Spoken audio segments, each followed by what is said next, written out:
Rubik's से related question है। Rubik's के बारे में क्या सही नहीं है, सबसे पहले तो ये देखा करो, नॉट पूछा है, नॉट करेक्ट, क्या सही नहीं है, सत्य नहीं है। रूबिक्स क्या होते हैं? रूब्रिक, रूब्रिक्स, ग्रेड सिस्टम देखा आपने, ग्रेड सिस्टम, जिसमें हम किसी को जो नंबर है, सपोज दैट ये स्टूडेंट 1, ये स्टूडेंट 2, स्टूडेंट 3, स्टूडेंट 4, और इनको मैं अलग अलग सब्जेक्ट में 0, 1, 2, 3 या 4 इस तरह से स्टार देता हूं, ठीक है।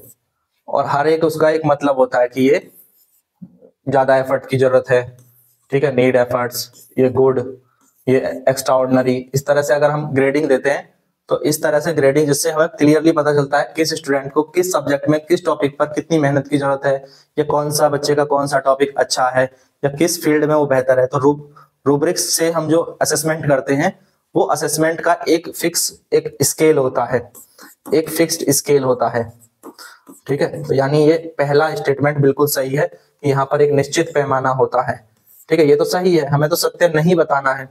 पैमाने के प्रत्येक बिंदु पर जो है प्रदर्शन, यानी जो उसकी अचीवमेंट है, परफॉर्मेंस है, उसका जो है वो वर्णन किया जाता है और विशेषताओं की सूची होती है, ये बात भी सही है। हर एक पॉइंट के लिए कुछ विशेषताएं बताई जाती हैं और हर एक पॉइंट पे जो है उसकी परफॉर्मेंस की डिस्क्रिप्शन होती है। पहले दोनों स्टेटमेंट तो सही है, गलत क्या है? ये विद्यार्थियों के लिए एक स्पष्ट प्रदर्शन लक्ष्य होता है, बिल्कुल क्लियरली पता चलता है किसको कितनी मेहनत करने की जरूरत है और कौन किस कैटेगरी में है, ठीक है, किस पॉइंट पर है। तो ये भी सही है, यानी गलत क्या है?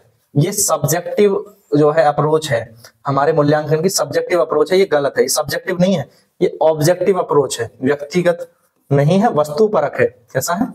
वस्तुपरक है, ऑब्जेक्टिव है, ठीक है। हमारे जो इवोल्यूशन है वो यहाँ पर कैसा है? सब्जेक्टिव नहीं, ऑब्जेक्टिव है। तो यही गलत था, ठीक है। ये बात समझ में आई कि रूब्रिक्स से कैसा मूल्यांकन होता है? इस तरह से जो मूल्यांकन करते हैं कि हमें टारगेट 1, टारगेट 2, स्टूडेंट के 1, 2 हो गए, तो हम उनको पॉइंट देते हैं, जैसे 4 पॉइंट दे दिए एडवांस को दे दिए, 3 पॉइंट दे दिए गुड या मेट्स को दे दिए, 2 पॉइंट दे दिए यानी अभी अप्रोचेस की जरूरत है, 1 पॉइंट मिला तो मतलब बहुत काम की जरूरत है। तो हर एक चीज में जब पॉइंट मिलते हैं, अलग अलग ग्रेडिंग मिलती है, तो उससे अलग अलग हमें चीजें क्लियरली समझ में आती है कहां पर कितने काम करने की जरूरत है। तो इस तरह का जो हमारा असेसमेंट होता है, इस टाइप के असेसमेंट को ही रूब्रिक्स बोला जाता है, रूब्रिक्स, ठीक है, याद रहेगा। तो रूब्रिक्स जो है ये सब्जेक्टिव नहीं होकर के बहुत ज्यादा ऑब्जेक्टिव है, ठीक है। ऑप्शन नंबर 4 करेक्ट है।